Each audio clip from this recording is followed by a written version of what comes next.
Монгол улсын хүүхд тасран хүмүүжүүлэхтэй үед өнөөдөр сургуулийн насны 131, цэцэрлэгийн насны 81 хүүхэд амьдарч байна. 30 гаруй жил Монголын өнчээр байсан хүүхдүүдийг өсгөн хүн болгосон ийм газар.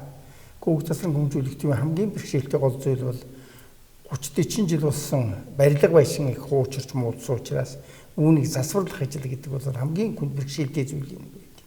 Хоёр дахь үндсэн зүйл бол энэ хүүхдүүдийг тогтвортой байлгаад нийгэмшүүлэх зүйл хамгийн чухал гэж бид үздэг. Тодруулж хэлэх юм бол эдгээр эндээс 11-р ангид төгсөөд яг жилийн эхцэгтэй хүүхдүүд чинь хүн болж чухал юм да. Энэ жил ихэд 7 хүүхэд дээд сургуульд уралдаан шалгалтанд ороод сүм дээд сургуульд тэнцчихэд байна.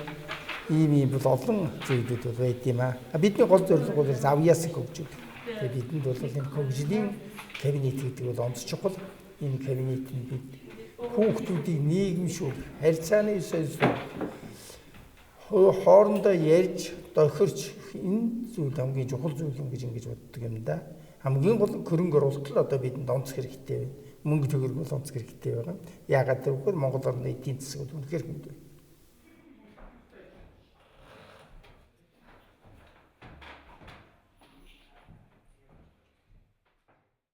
Манай төвд болохоор одоо яг хүүхдүүдэд зориулсан амралтын өрөө, тоглох өрөө ч юм уу тийм зүйлэр нь байдаггүй. Тэгээд зөв өрөөндөө л одоо өөрсдөө одоо хувь өрөөндөө хийх стремийг хийгээл тэгэл цаг ер нь өнгөрдөг.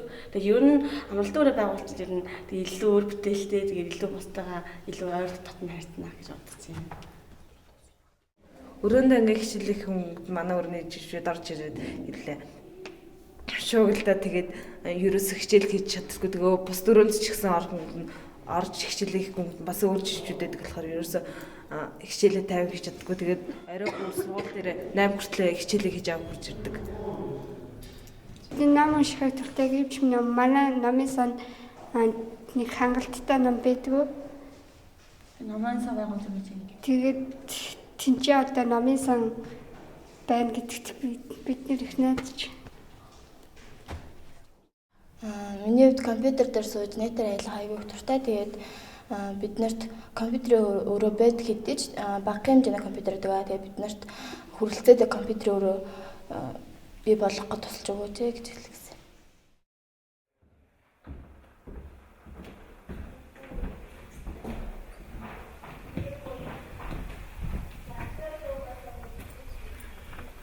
Энэ өрөөг хүүхдийн хөгжлийн өрөө болгохоор төлөвлөд байгаа юм. Одоо бол хүүхдүүд маань зуны цусан дагалцсан.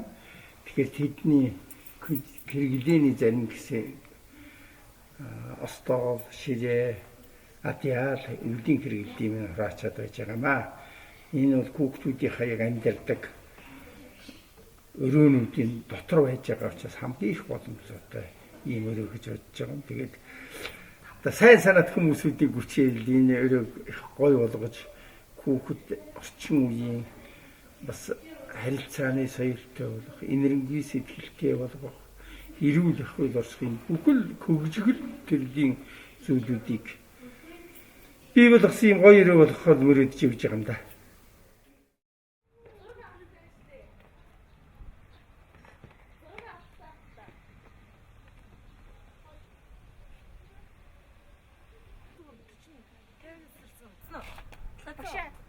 Мах ушиглээд